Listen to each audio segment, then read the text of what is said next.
अस्सलाम वालेकुम everyone, this is Maryam. अब पीएमटीसी के सिलेबस के अंदर हम लोगों ने जो है मॉलिक्यूलर थ्योरी ऑफ गैसेस के लाइक हमारा जो फर्स्ट टॉपिक है सेकेंड ईयर में से हीट एंड थर्मोडायनेमिक्स में से हम लोगों ने मॉलिक्यूलर थ्योरी वाले गैसेस वाले जितने भी टॉपिक्स थे वो कवर कर लिए थे।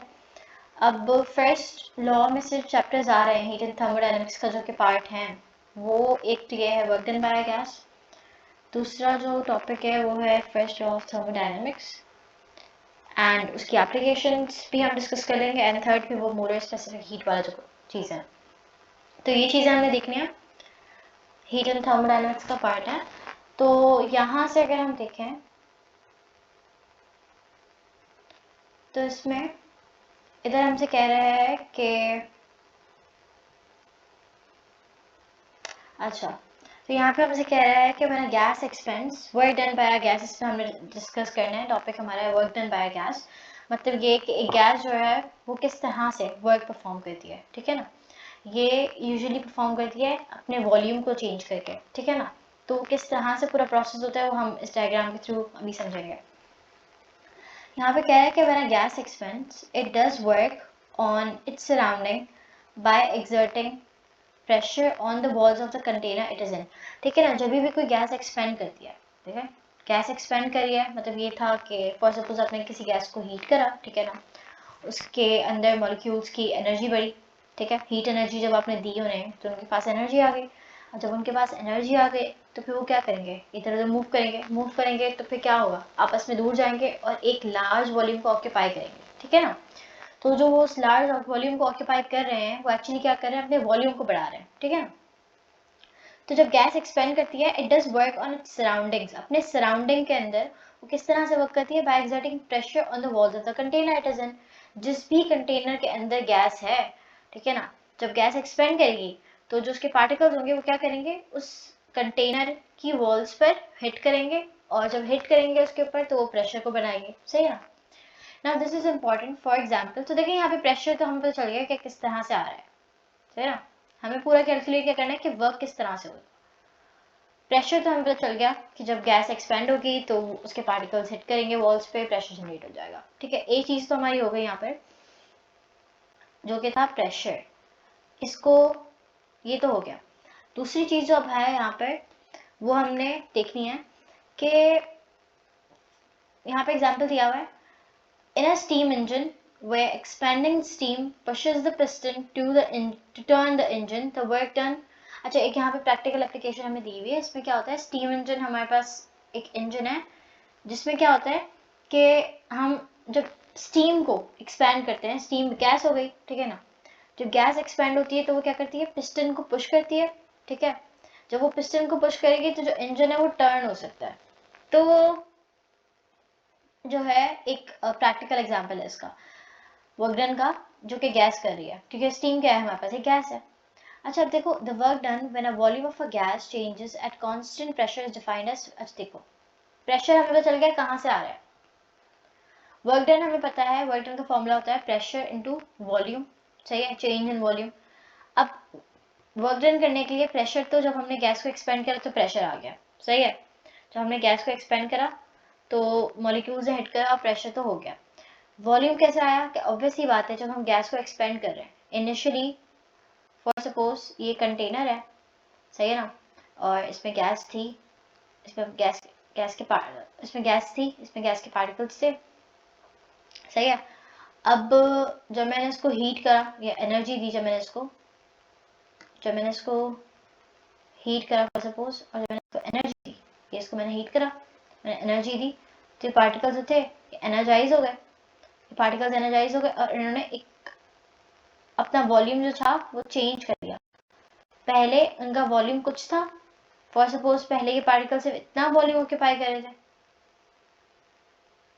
पहले फॉर सपोज ये इतना वॉल्यूम ऑक्यूपाई कर रहे थे, इतना वॉल्यूम, इतना ऑक्यूपाई कर रहे थे।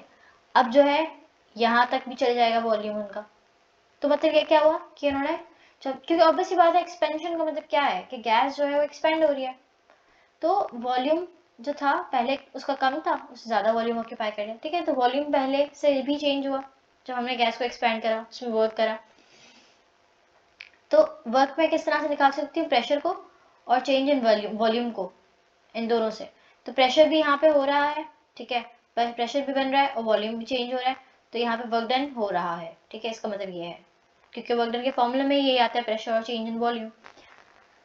यहाँ पर अगर मैं देखूँ तो W वर्क डन है, P हमारे पास एक्सटर्नल प्रेशर है, V वॉल्यूम ऑफ गैस है, जो कि हम मीटर क्यूब में इसका ऐसा यूनिट है, ठीक है ना। सबके ऐसा यूनिट हमने ले लिया। वर्क डन का ऐसा यूनिट हमारे पास जूल है, एक्सटर्नल प्रेशर का यूनिट पास्कल है, वॉल्यूम का यूनिट है मीटर क्यूब, सही है। Now for a gas inside a cylinder enclosed by a movable piston, the force exerted by the gas pushes the piston outwards. Therefore,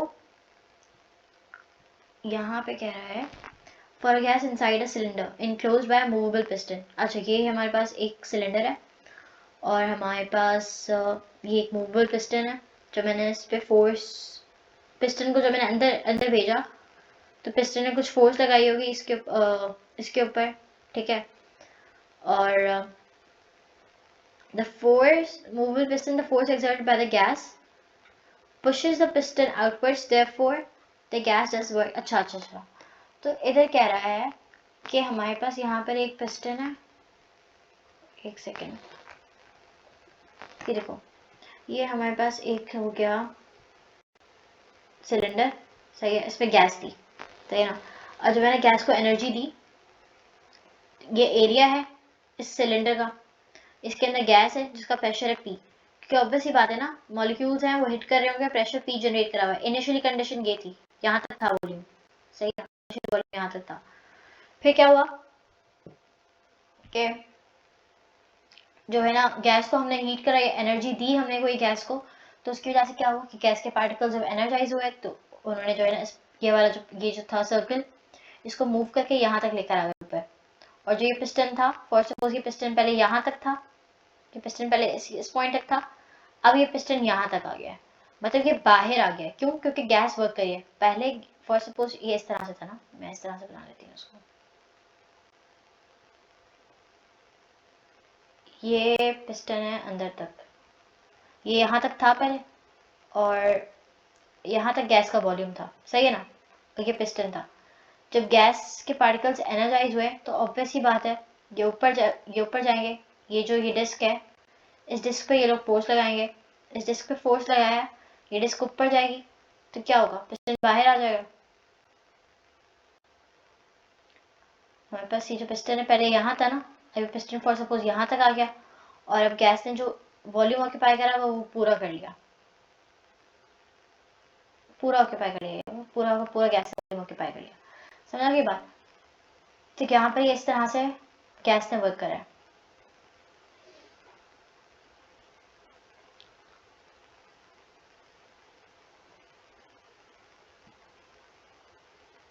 अच्छा, तो ये देखो ना, ये पिस्टन था, पुश्ड बाय द गैस, तो फिर ये ऊपर आया, और force exerted by the gas on the piston, piston पे गया तो ये बाहर आ गया। अब देखो, क्योंकि इसका क्रॉस सेक्शनल एरिया था A, ठीक है, और ये डिस्टेंस इसने कवर करा, पहले इनिशियली डिस्टेंस ये था इसका, तो इसने इतना डिस्टेंस कवर करा एक्स्ट्रा, पहले यहाँ तक थी ना इसकी लेंथ, इसने यहाँ पे था इनिशियली, यहाँ तक इसने डिस्टेंस कवर करा, सही है, और एरिया इसका ये था, तो एरिया और लेंथ मिलाकर हमारे पास क्या देते हैं, वॉल्यूम। ये तो फॉर्मूला हमने पढ़ा है, एरिया इंटू लेंथ हमारे पास क्या होता है, वॉल्यूम देता है। और प्रेशर जो था वो गैस का था अपना, तो ये वर्क डन वाला फॉर्मूला यहाँ पे भी वैलिड हो गया। वर्क डन जो है that equals P del V, ये यहाँ पर भी वैलिड हो गया, सही है। अच्छा, फिर नेक्स्ट जो है हमारे पास डेरिवेशन है, वही दी हुई है, मतलब देखो ना, the volume of gas is at constant pressure, this means the force exerted by the gas on the piston is equal to F equals pressure into area. देखो, प्रेशर का फॉर्मूला क्या होता है, force per unit area. Pressure का जो हमारे formula होता है that is equal to force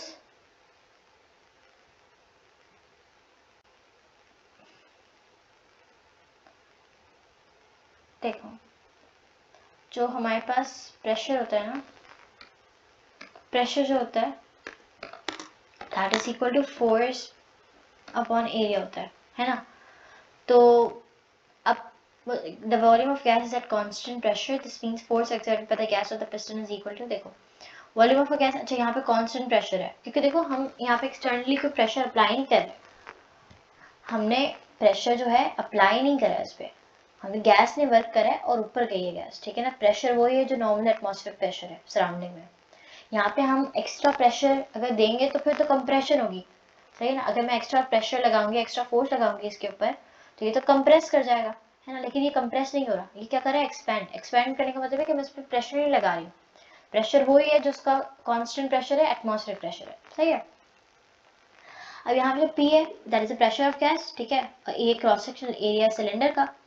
definition of work done is जो अच्छा देखो हमारे पास वर्क डन क्या होता है, फोर्स इनटू डिस्प्लेसमेंट के इक्वल होता है, सही है ना। वर्क डन का फॉर्मूला क्या होता है, फोर्स इनटू डिस्प्लेसमेंट। और यहाँ पे फोर्स हमारे पास किसके इक्वल है, प्रेशर इनटू एरिया के। यहाँ पे ऊपर प्रेशर इनटू एरिया, तो यहाँ पे मैंने प्रेशर इनटू एरिया लिखा, इनटू एस लिख दिया, सही है ना। अब एरिया और डिस्टेंस तीनों मिलके क्या बनाएंगे, वॉल्यूम। वॉल्यूम का फॉर्मूला होता है एरिया मल्टीप्लाई बाय लेंथ। ये एस क्या है, हमारे पास एक लेंथ है, तो जब ये मल्टीप्लाई करेगा तो वॉल्यूम का फॉर्मूला बन गया, तो P डेल V आ गया, ठीक है ना। इस तरह से हमें क्या मिल गया, एक वर्क डन का फॉर्मूला मिल गया। सिंपली ये है कि आपने फोर्स का फॉर्मूला पुट कर दिया इसके अंदर, सही है ना, और एरिया और डिस्प्लेसमेंट की जगह आपने वॉल्यूम लिख दिया। where del V is increase in the volume of the gas in the piston when expanding। देखो ना, क्योंकि हमारे पास गैस एक्सपेंड कर गया, तो चेंज इन वॉल्यूम जो है वो बताएगा कि गैस कितना एक्सपेंड हुई है। हमारे पास चेंज इन वॉल्यूम है, पहले वॉल्यूम इतना था, फॉर सपोज पहले वॉल्यूम था 100, फिर वॉल्यूम हो गया 200।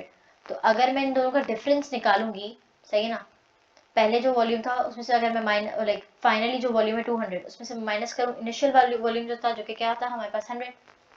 फाइनल वॉल्यूम फॉर सपोज मेरे पास है 200, और इनिशियली जो वॉल्यूम था वो था 100, उसको माइनस करूंगी तो मेरे पास जो आंसर आएगा that will be 100।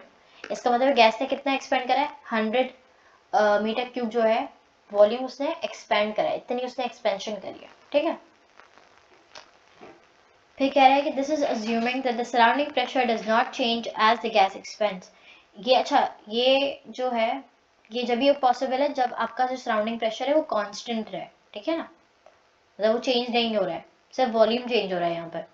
This will be true if the gas is expanding against the pressure of the atmosphere, which changes very slowly. When the gas expands, volume increase, work is done by the gas. When the gas is compressed, अच्छा देखो यहाँ पे कह रहा है कि pressure जो है ना, इट इज नॉट चेंज, जैसे मतलब प्रेशर को हमने कांस्टेंट रखना है यहाँ पे। देखो इसको समराइज कर लेते हैं, प्रेशर कांस्टेंट होगा इसमें, सही है।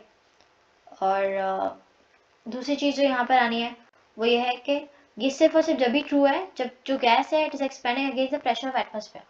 मतलब कि एटमॉस्फेरिक प्रेशर के अगेंस्ट जब गैस को हम एक्सपेंड करते हैं ना, क्योंकि देखो एटमॉस्फेरिक प्रेशर तो कांस्टेंट होता है, 180 एम के इक्वल होता है। एटमॉस्फेरिक प्रेशर कांस्टेंट होता है, 180 एम के इक्वल होता है। तो जब मैं कांस्टेंट प्रेशर के अगेंस्ट गैस को एक्सपेंड करूंगी, ठीक है ना, तो फिर ही ये ट्रू है। और वरना फिर अगर आप प्रेशर को वेरी कर रहे हो या फिर अगर वो एटमॉस्फेरिक प्रेशर नहीं है तो फिर ये वैलिड नहीं होगा। वो चेंजेस वेरी स्लोली, क्योंकि एटमॉस्फेरिक प्रेशर बहुत स्लोली चेंज होता है, मतलब नियर बाय कांस्टेंट होता है ना वो। When the gas expends volume increase. देखो जब गैस एक्सपेंड होती है ना, वॉल्यूम बढ़ता है, तो work is done by the gas. क्योंकि जब गैस वर्क करेगी, ठीक है ना, गैस वर्क करेगी ना, हमने यहाँ पे कोई काम थोड़ी करा है, हमने तो सिर्फ गैस को एनर्जी दी है। एनर्जाइज होके गैस के पार्टिकल्स ने खुद काम करा है और वॉल्यूम को बढ़ाया है ना। हमने यहाँ पे कोई एक्सटर्नल वर्क नहीं करा, हमने कोई प्रेशर अप्लाई नहीं करा कि जो है ना, हमने यहाँ पे कोई वर्क नहीं करा, यहाँ पे गैस ने वर्क करा। तो जब भी गैस वर्क करेगी, work done by the gas जो है वो क्या लेकर आएगा, एक्सपेंशन लेकर आएगा। हमेशा क्या होगा, एक्सपेंशन होगी जब गैस वर्क करेगी।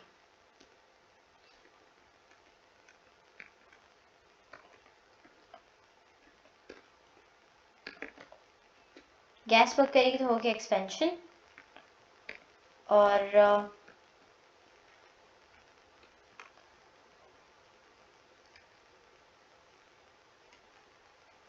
जब हमारे पास सिस्टम हम वर्क करेंगे, when the gas is compressed work done is on।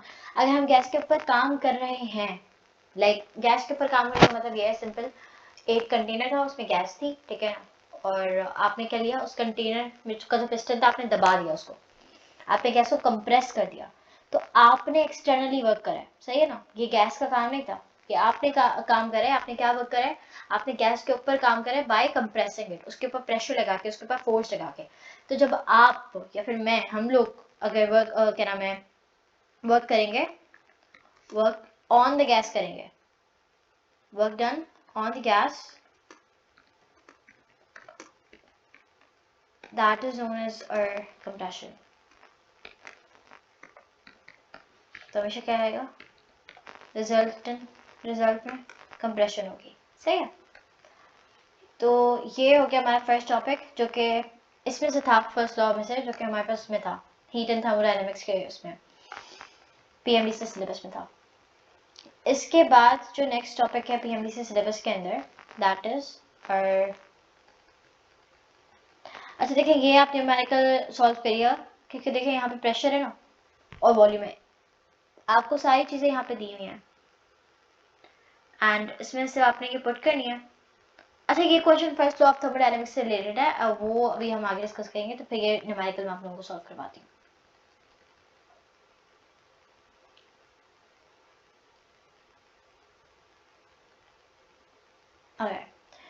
तो अभी ये जो हमारे पास है first law of thermodynamics, internal energy and the heating of the system and conservation of energy. देखो फर्स्ट लॉ ऑफ थर्मोडायनेमिक्स जो है ना, that is based law of conservation of energy के ऊपर जो है ना बेस हुई है, कि एनर्जी जो है it can neither be destroyed nor be created, it can only change from one form to another form. वही पुरानी वाली डेफिनेशन, ठीक है ना, कि हमारे पास जो एनर्जी है ना ही वो डिस्ट्रॉय हो सकती है, ना ही हम उसको बना सकते हैं, क्या कर सकते हैं, बस चेंज हो सकती है एक फॉर्म से दूसरी फॉर्म।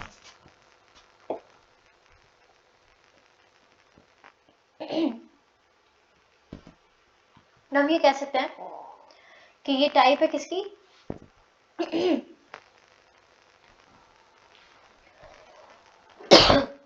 हम ये कह सकते हैं कि ये टाइप है हमारे पास अपना एक पर्टिकुलर फॉर्म है law of conservation of energy.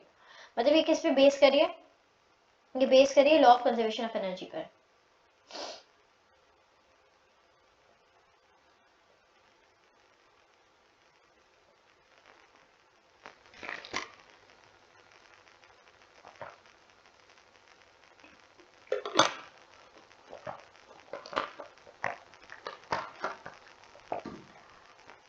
अच्छा, इसकी अगर मैं डेफिनेशन देखूं तो ये मेरे पास कह रहा है, अच्छा ये जो लॉ है ना, ये स्पेसिफिकली किसके लिए डील करती है, सिर्फ हीट एनर्जी के लिए डील करती है, ये ऊपर वाली चीज़ है। ये हम सब इन डेप्थ में देखेंगे कि किस तरह से ये सिर्फ हीट के लिए ही जो है ना वैलिड हीट एनर्जी के लिए ही वर्क करती है, और कंजर्वेशन ऑफ एनर्जी में किस तरह से अपना रोल प्ले करती है। अच्छा, ये लॉ कहती है कि every thermodynamic system possesses a state variable u called internal energy। अच्छा, ये जो थी ना first law of thermodynamics, this was the law, this actually was the first law जिसने इंट्रोड्यूस करा था इंटरनल एनर्जी को। दिस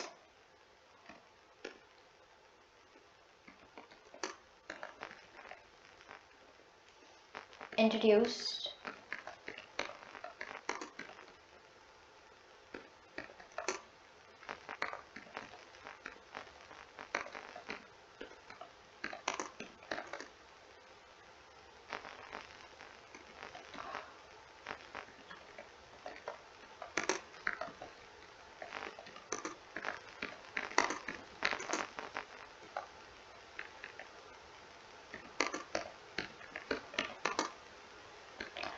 सबसे पहले जो इंटरनल एनर्जी का कॉन्सेप्ट दिया था ना, वो इसी लॉ ने दिया था।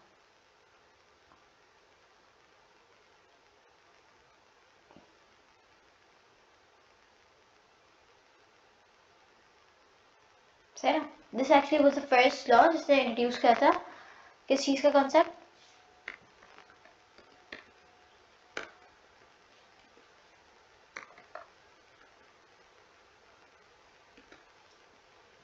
इंटरनल एनर्जी का। देखो इससे पहले हमें इंटरनल एनर्जी का कॉन्सेप्ट के बारे में, इंटरनल एनर्जी के बारे में नहीं पता था।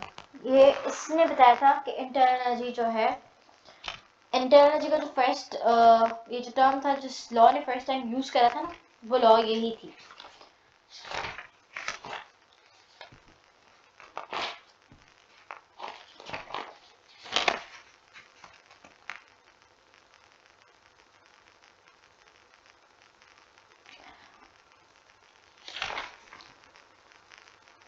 इसकी हमारे पास जो डेफिनेशन है, ये हमारे पास कहता है सिंपली कि जो है ना, increase in internal energy of a thermodynamic system इस, अच्छा ये डेफिनेशन में ये वाली लिख देती हूँ, ये इधर है नहीं, कहता है कि इंक्रीज, फिर मैं इसको एक्सप्लेन करती हूँ, इंक्रीज इन इंटरनल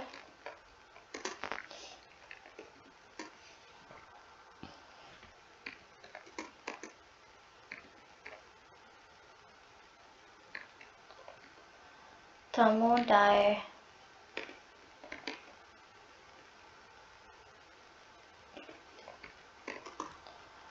system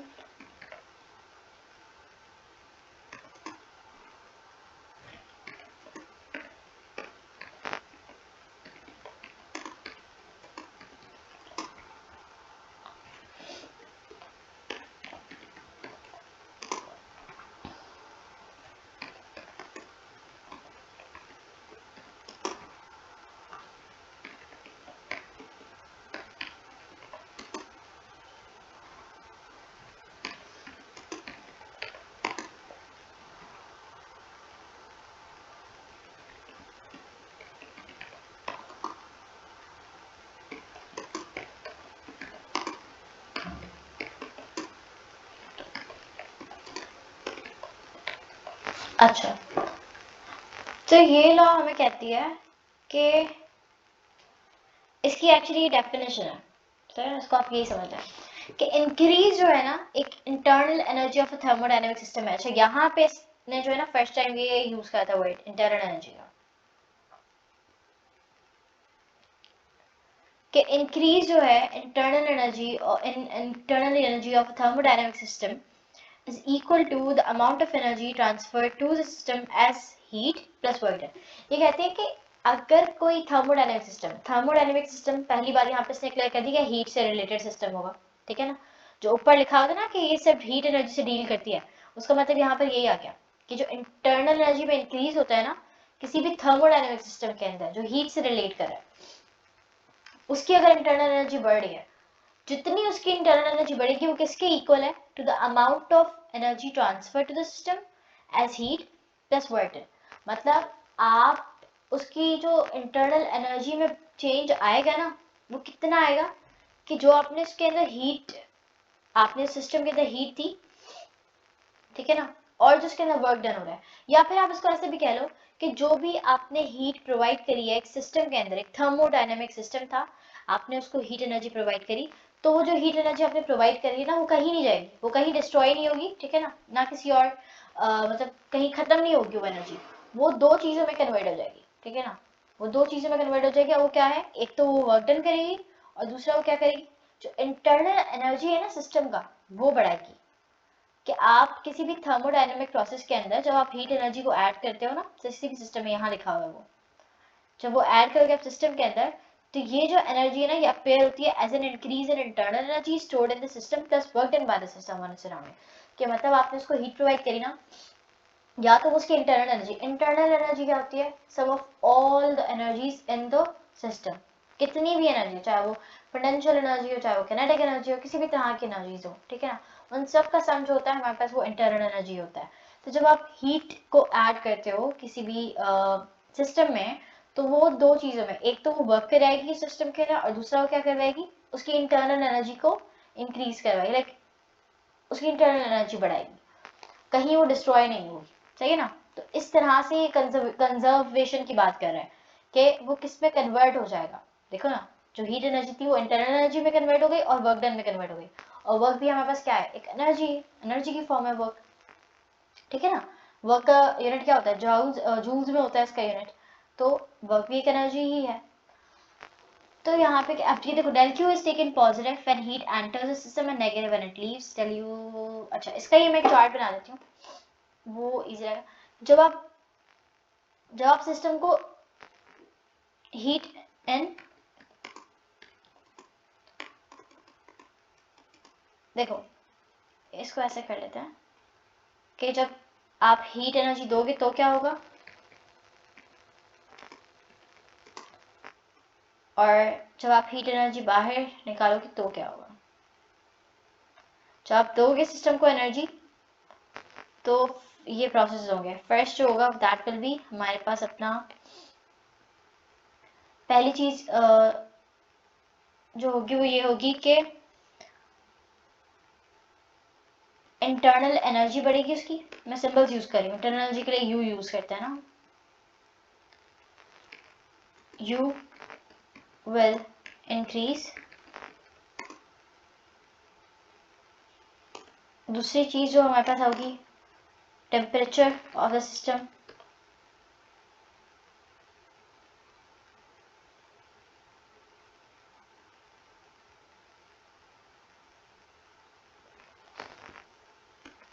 इसको हम पॉजिटिव लेंगे।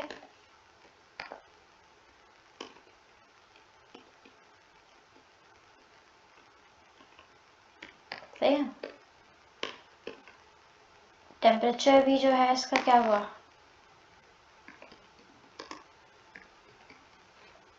जब भी आप सिस्टम के अंदर एनर्जी दोगे, जब भी आप उसको हीट एनर्जी दोगे सिस्टम को, तो क्या होगा, एक तो वो पॉजिटिव लोगे आप, ठीक है ना। जब भी आप दे रहे हो तो पॉजिटिव लोगे उसको, एनर्जी को, हीट एनर्जी को, उसकी इंटरनल एनर्जी बढ़ेगी। सही है, इंटरनल एनर्जी बढ़ेगी तो वो भी क्या होगी, पॉजिटिव होगी।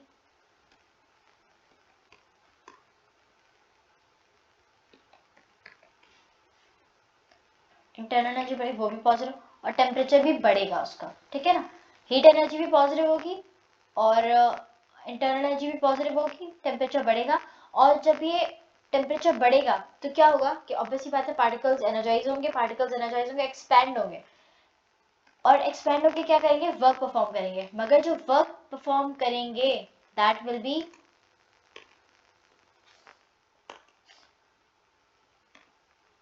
Work done. किसकी फॉर्म में होगा, एक्सपेंशन की फॉर्म में होगा वर्क डन, एक्सपेंशन की फॉर्म में होगा वर्क डन। और वो हम क्या लेंगे, नेगेटिव। जब भी सिस्टम, देखो वर्क डन अगर एक्सपेंशन की फॉर्म में होगा इसका मतलब क्या है कि सिस्टम विल परफॉर्म वर्क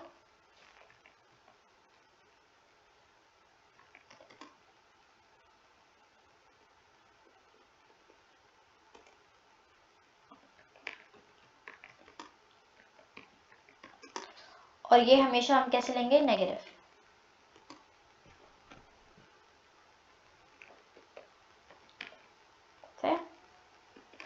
तो ये कुछ चीजें हैं, जब भी आप हीट को अंदर लाइक दोगे सिस्टम में, तो एक तो ये होगा कि जो क्यू होगा हमारे पास, हीट एंड मतलब जो हमारे पास यहाँ पे क्यू है वो क्या होगा, पॉजिटिव होगा। जो हमारे पास यू होगी इंटरनल एनर्जी वो भी पॉजिटिव होगी, क्योंकि आपने हीट एनर्जी दी है तो वो राइज होगी, ऑब्वियस बात है, बढ़ेगी तो पॉजिटिव होगी। टेम्परेचर भी बढ़ेगा। जो वर्क डन होगा ना वो नेगेटिव होगा, क्योंकि एक्सपेंशन होगी, क्योंकि सिस्टम अपनी एनर्जी खर्च कर रहा है, और जब सिस्टम अपनी एनर्जी खर्च करके वर्क परफॉर्म कराएगा तो ऑब्वियस सी बात है ना, एनर्जी उसकी कम हो जाएगी, तो वर्क डन क्या होगा हमारे पास, नेगेटिव होगा। ठीक है, ये पॉइंट्स हैं जब हीट आप दोगे सिस्टम को। अब अगर आप जो है ना सिस्टम में से हीट बाहर निकालते हो,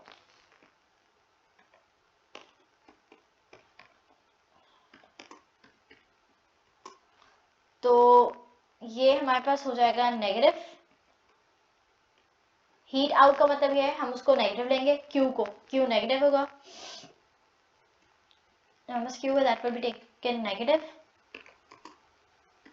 सही है, और जो हमारे पास इंटरनल एनर्जी होगी that will decrease,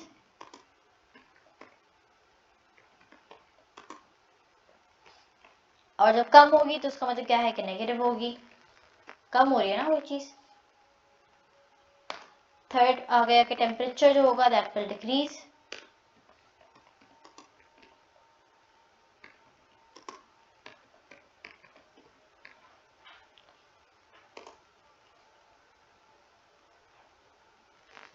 work done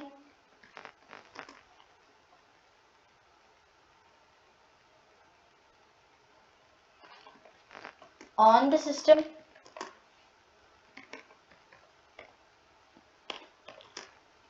ये होगा पॉजिटिव,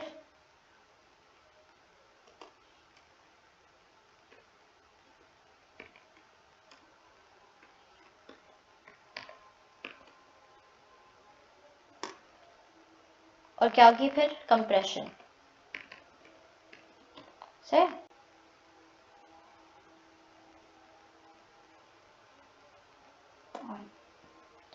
तो जब आप हीट दोगे सिस्टम में तो क्या होगा, ऑब्वियसली बात, जब आप हीट दोगे तो उसकी काइनेटिक एनर्जी बढ़ेगी, एनर्जी बढ़ने की वजह से मोशन बढ़ेगी, मोशन बढ़ने की वजह से उसका टेम्परेचर बढ़ेगा, मूवमेंट बढ़ेगी, उसकी वजह से क्या होगा, उसकी ओवरऑल एनर्जी बढ़ी, टेम्परेचर बढ़ा, और फिर उसकी वजह से क्या होगा, वो पार्टिकल्स हिट करेंगे उसके ऊपर और उसका जो वॉल्यूम है वो बढ़ाएंगे,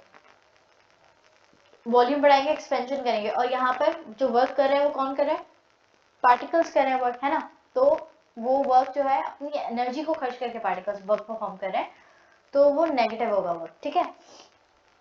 अब जब आप हीट बाहर निकालोगे सिस्टम में से, तो ये कब होता है, जब आप कंप्रेशन करते हो, ठीक है ना। ये प्रोसेस जब होता है जब आप कंप्रेशन करते हो, ये प्रोसेस जब होता है जब आप एक्सपेंशन करते हो। जब आप कंप्रेशन करोगे, कंप्रेशन का मतलब है जब आप उस पर फोर्स लगाओगे, आप एक्सटर्नली वर्क करोगे सिस्टम के ऊपर, तो ऑब्वियस सी बात है हम वर्क कर रहे हैं ना सिस्टम के ऊपर, तो वो पॉजिटिव होगा, ठीक है, क्योंकि सिस्टम अपनी एनर्जी खर्च नहीं कर रहा है यहाँ पर, ठीक है ना, हम प्रोवाइड कर रहे हैं एनर्जी, सही है। तो हम एनर्जी प्रोवाइड करेंगे तो फिर क्या होगा कि जो उसकी हम एनर्जी उसको प्रोवाइड करेंगे, हम उसको कंप्रेस करेंगे, जब वो कंप्रेस करेगा ना अपने आप को, तो वो वॉल्यूम को अपने डिक्रीज करेगा, वॉल्यूम डिक्रीज होगा उसका, उसकी इंटरनल एनर्जी जो है वो भी नेगेटिव हो जाएगी, वो भी डिक्रीज हो जाएगी, क्योंकि वो अपनी हीट को बाहर निकालेगा और वो नेगेटिव होगी, सही है ना। ये हम नेगेटिव लेंगे क्योंकि डिक्रीज हो जाएगी उसकी हीट, टेम्परेचर भी कम हो जाएगा, और जो वर्क होगा सिस्टम पे वो पॉजिटिव होगा और कंप्रेशन होगी, सही है। Heat negative, internal energy negative, temperature कम हो जाएगा, और work done on the system positive, compression होगी।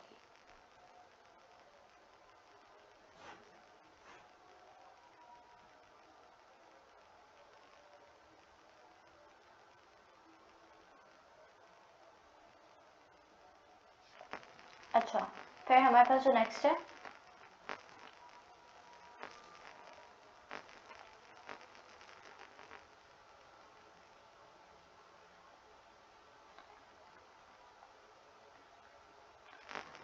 अब यहाँ पे क्या है, first law of thermodynamics state the change in internal energy of a system equals to the net heat transfer to system minus the net work done from system. ये मैंने पहले भी लिखा था, मगर इसमें मैंने एक चीज ऐड करना, इसको रिमूव ही कर देता है, ऑलरेडी लिखी हुई है।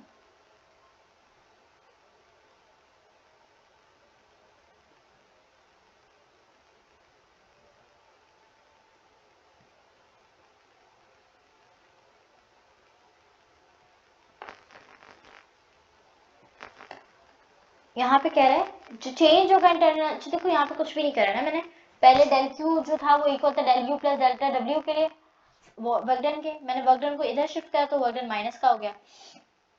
मैंने ये डेफिनेशन इंटरनल एनर्जी के लिए लिख दी कि चेंज होगा इंटरनल एनर्जी के अंदर of a system equals to the net heat transfer to the system, जो आपने हीट उस पर ट्रांसफर करी है, और उसमें से आप माइनस कर दो नेट वर्क डन पे, क्योंकि जो भी आपने हीट ट्रांसफर करी है ना वो वर्क डन करेगा, ठीक है, और जितनी बची है उसमें से, उसका मतलब क्या है कि वो इंटरनल एनर्जी बढ़ाने में खर्च हो गई उसकी, जो भी हमने एनर्जी प्रोवाइड करी टोटल, उसमें से अगर मैं माइनस कर दूं कि कितना वर्क डन हुआ है, तो जो बचेगी एनर्जी वो क्या होगी, उसका मतलब यही वो सिस्टम की इंटरनल एनर्जी बढ़ाने में काम में आ गई।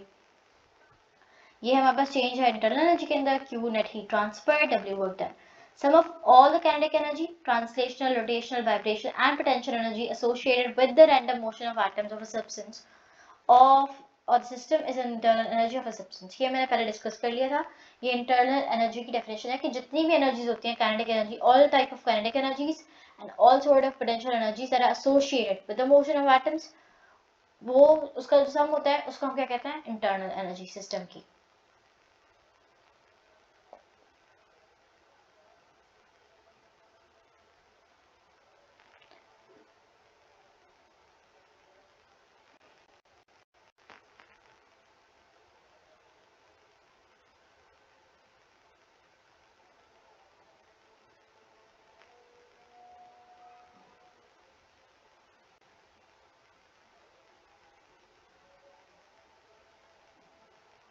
ये पूरी की पूरी जो डेफिनेशन है किसकी है?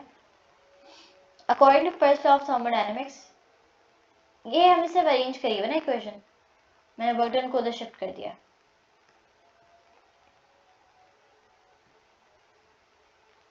अच्छा, फिर कह रहे हैं this means that the change in internal energy of a system is equal to the energy flowing in heat minus the energy flowing out as work,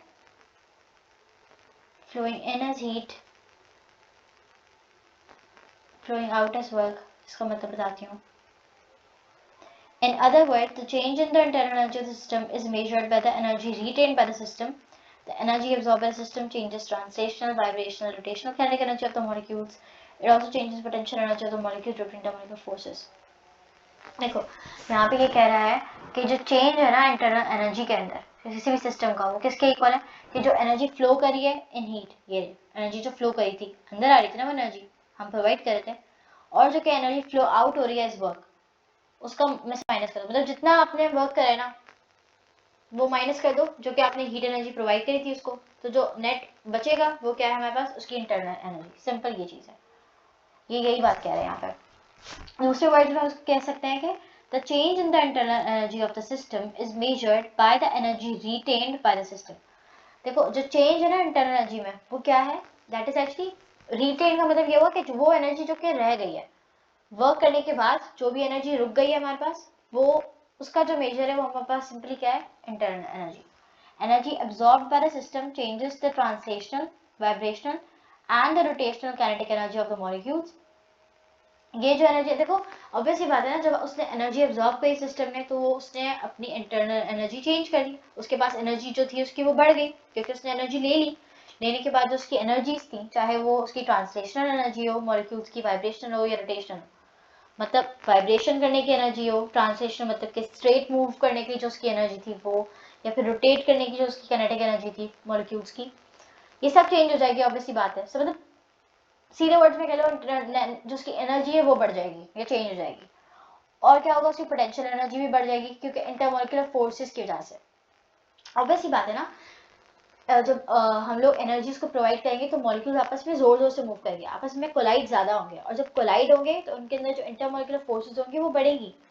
वो जब उनकी इंटरनल मॉलिक्यूलर फोर्सेस बढ़ेंगी या कम होंगी, उसकी वजह से चेंजेस जो आएंगे इंटरमोलिकुलर फोर्सेस के अंदर उनकी, ऑल्दो नेट चेंज तो जीरो होगा, मगर जो भी चेंजेस आएंगे थोड़े बहुत, वो उनकी पोटेंशियल एनर्जी भी जनरेट करके देंगे। Upon the initial and final states of the system and not on the path taken between these two states, if the state of the thermodynamic system is changed from state A to state B, then the change। अच्छा देखो यहाँ पे कह रहे हैं कि अगर तो आप जो है ना इंटरनल एनर्जी, हमारे पास एक स्टेट फंक्शन है। स्टेट फंक्शन का मतलब होता है वो जो कि हमारे पास पाथ पे डिपेंड नहीं करे, मतलब ये इस चीज पे डिपेंड नहीं करेगी कि किस तरह से बढ़ी एनर्जी या कैसे बढ़ी, ये सिर्फ डिपेंड करेगी कि पहले क्या थी और बाद में क्या है, उसका डिफरेंस। ठीक है ना? तो ये पाथ फंक्शन नहीं है, ये पाथ पे डिपेंड नहीं करती, ये स्टेट पे डिपेंड करती है, इनिशियल स्टेट और फाइनल स्टेट पे डिपेंड करती है। इनिशियली ये थी और फाइनली ये थी, सही है। ये सिंपली आपको ये बता रहा है कि फाइनली ये थी और इनिशियली ये थी, तो आप उसका चेंज निकाल सकते हो माइनस करके कि चेंज कितना आ रहा है एनर्जी में ए टू बी तक जाने में।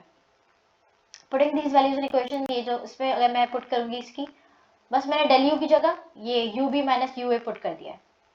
मतलब आप बंद करके लिखो, खोल के लिखो, द थिंग इज सेम, बात सेम ही है। ठीक है?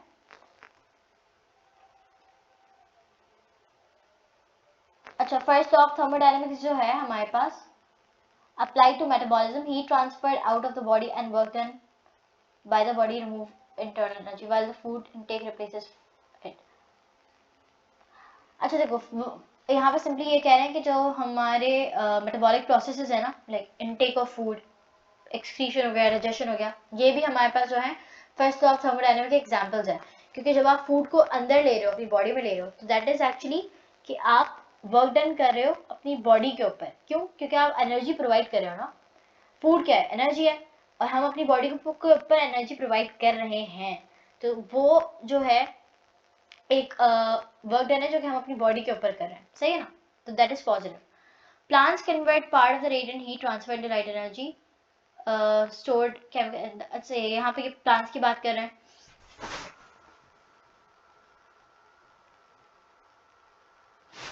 अच्छा यहाँ पे फिगर्स को एक्सप्लेन करा ना, इस फर्स्ट फिगर में ये बता रहा है कि आपने फूड प्रोवाइड करा, ठीक है, और हमारी बॉडी ने फिर वर्क करा, सही ना, सिंपल सी बात है।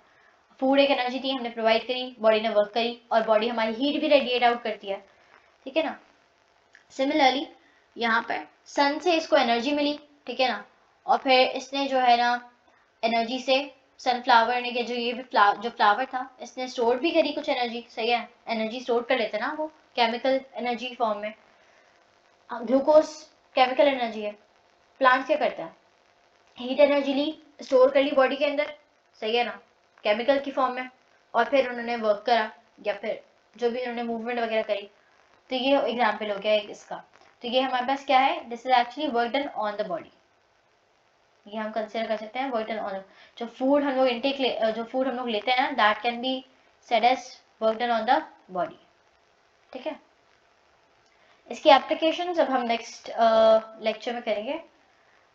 ये लेक्चर नंबर हमारा हो गया है 4th, हीट एंड थर्मोडायनेमिक्स का इन जनरल, क्योंकि मैं अलग अलग जो पीएमडीसी बेस्ड सिलेबस है उनके हिसाब से लेके चलूंगी आप लोगों को, तो उसके अंदर तो फिर हमारे पास ये एप्लीकेशन रहती हैं, एंड फिर ये रहता है, फिर हमारा हीट एंड थर्मोडायनेमिक्स का जो पार्ट है पीएमडीसी से वो कंप्लीट हो जाएगा, एंड आफ्टर दैट हम लोग करेंगे इसके कुछ एक्स्ट्रा पॉइंट्स हैं वो देखेंगे, पूरे ओवरऑल हीट एंड थर्मोडायनेमिक्स के जो कुछ ट्रिक्स होंगी सॉल्व करने के लिए न्यूमेरिकल्स को, और दूसरी जो चीज़ होगी फिर वो हम उनके पास पेपर सॉल्व करेंगे, ठीक है। ओके, अल्लाह हाफिज़।